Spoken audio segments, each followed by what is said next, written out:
All right, lecture 4.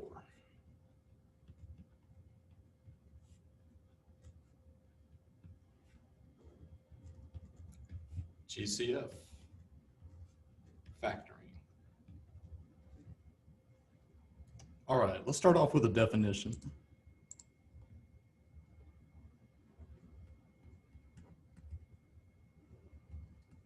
GCF,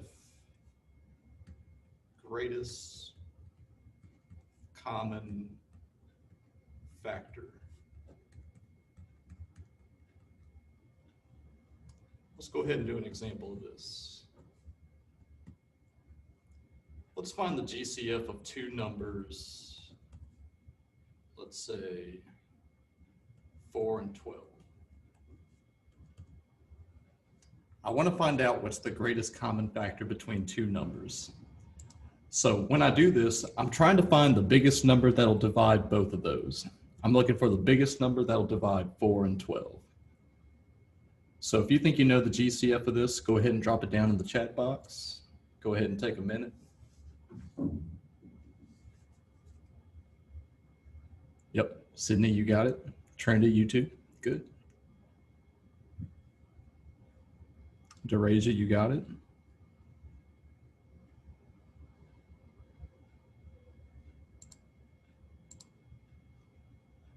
Yep, the answer is 4.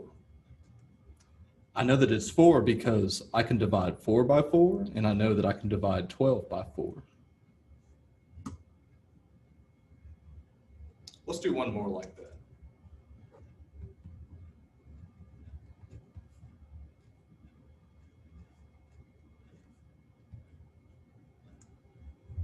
Go ahead and take a minute, see if you can find the greatest common factor between 9 and 6. When you find your answer, go ahead and put it in the chat box.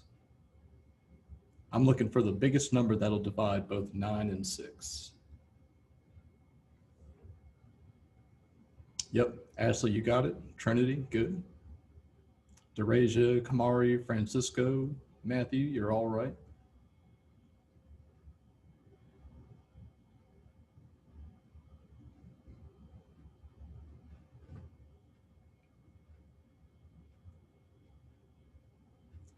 So I know that 3 is the biggest number that'll divide both 9 and 6. So I'm looking for the biggest number that'll divide both 9 and 6. And the way we write it in math is we say that 3 divides 9 and 3 divides 6.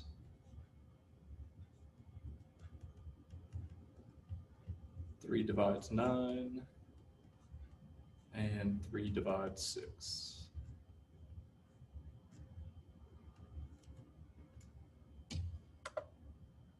All right, let's do one with numbers now.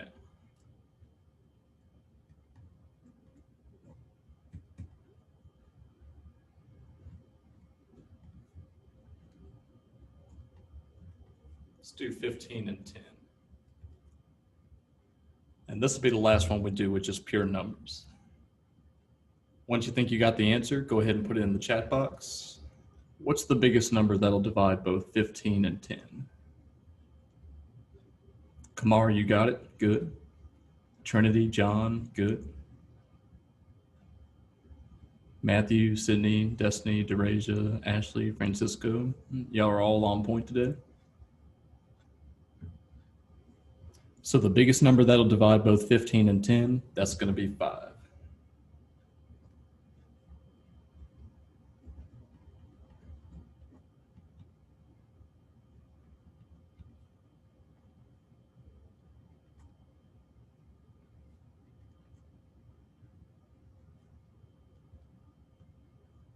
All right, now we're going to get into variables. So right here, I've got x cubed and I've got x to the 5th. And we're wondering, what's the greatest common factor between those? What can I divide both of those by? It's always going to be the smallest exponent. So when I'm looking at this, I know that for x cubed, I can divide that by x cubed. For x to the 5th power, I know that I can also divide that by x cubed. So the answer is going to be x cubed. I go for the smallest exponent every single time. Let's try one just like that.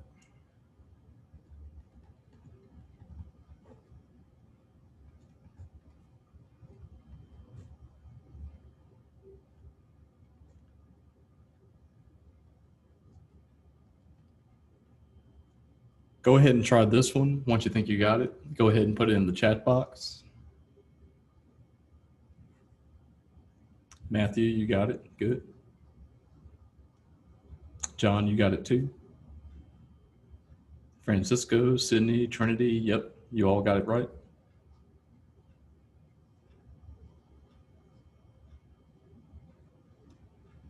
And Derasia and Ashley, good. So we always go for the smallest exponent when we do these. So it's going to be y to the 5th. I know that I can divide y to the 5th by y to the 5th, and I know that I can divide y to the 10th by y to the 5th.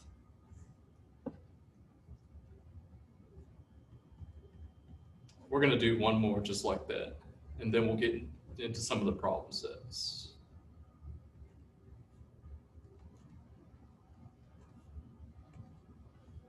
See what you can do with this one. Once you think you got it, go ahead and put it down in the chat box.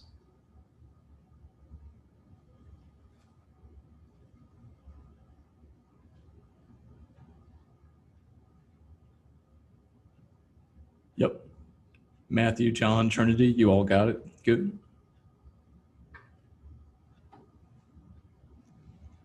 Chris and Sydney, good. Derasia and Francisco, you got it.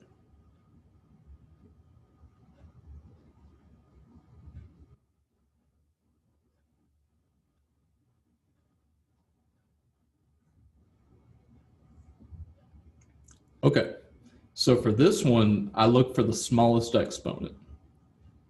Notice that this is y squared, so the exponent is 2. But over here, what's the exponent? Well, if it's not given to you, it's assumed to be 1. So I know it's going to be y to the 1st power, or I could just write it as y. Same thing.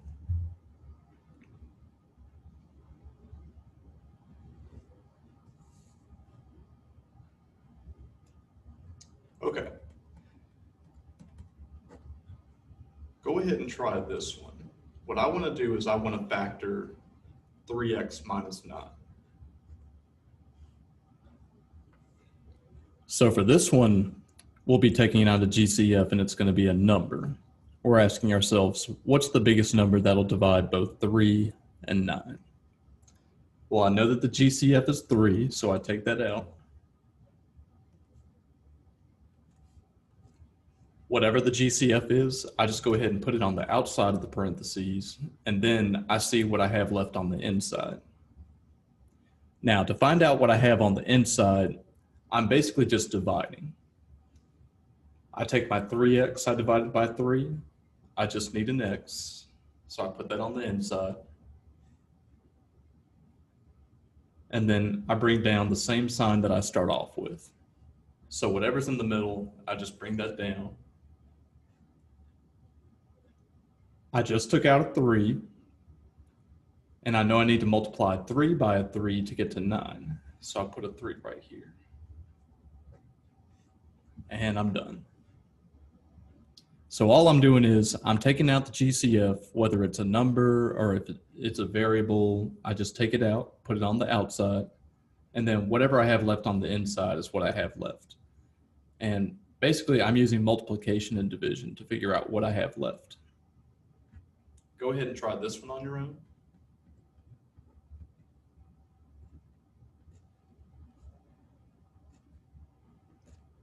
And I'm gonna make this a plus. So once you think you have the GCF, go ahead and put that in the chat box. I only want to see the GCF, not the complete factorization. We'll do that later.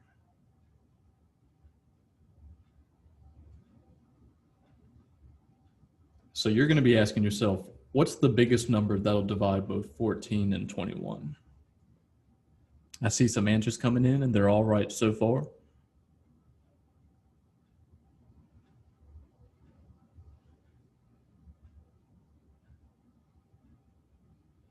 Yep. The GCF is 7. So whatever number I'm trying to divide both of those by, I take it out. I always put the GCF on the outside. And then I use multiplication and division to figure out what I need to get back to 14. So what number, if I multiply it by 7, I get 14, it's going to be a 2, right? So I put that on the inside. And then whatever sign it is, I keep it the same. So I bring down my plus. Now, I'm trying to get back to 21y. So I know I'm going to need a 3 because 7 times 3 is going to give me 21. But I also need a y. So I put that beside the 3. So here I'm just taking out a number. Whatever the GCF is, I put it on the outside, and I use multiplication and division to figure out the rest.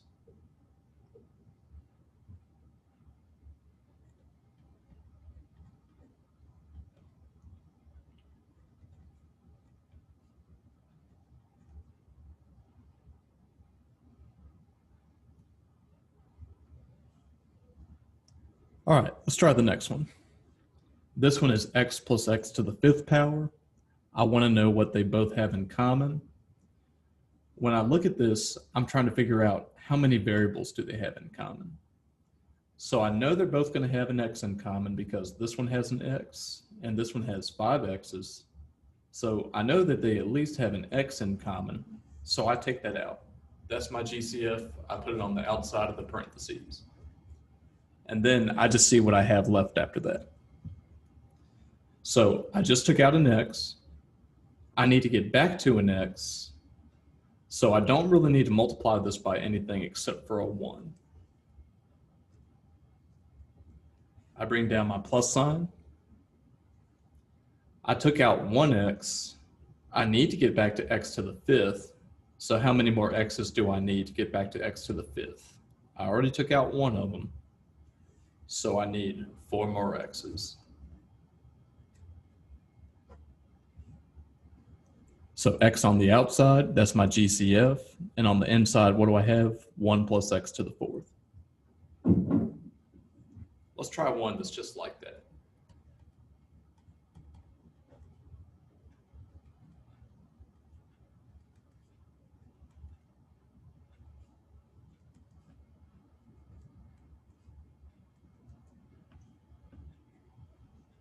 X to the 6 plus x cubed plus x squared.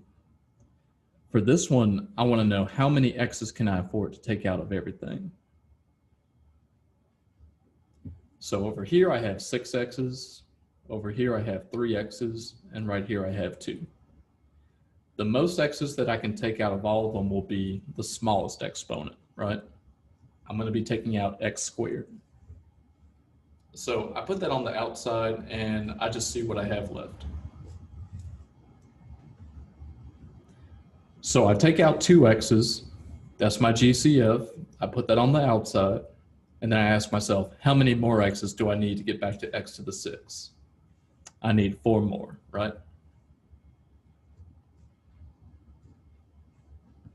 So I got x to the 4th, I bring down my plus, and then I ask myself, how many more x's do I need to get back to x cubed? I took out 2, so to get back to 3, I only need 1 more.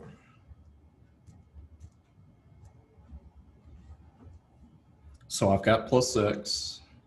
You bring down your plus sign for this one. I've already taken out 2 x's. I need to get back to 2 x's, so I don't really need to multiply by anything. I just need a placeholder 1. So here, my GCF is going to be a certain number of x's.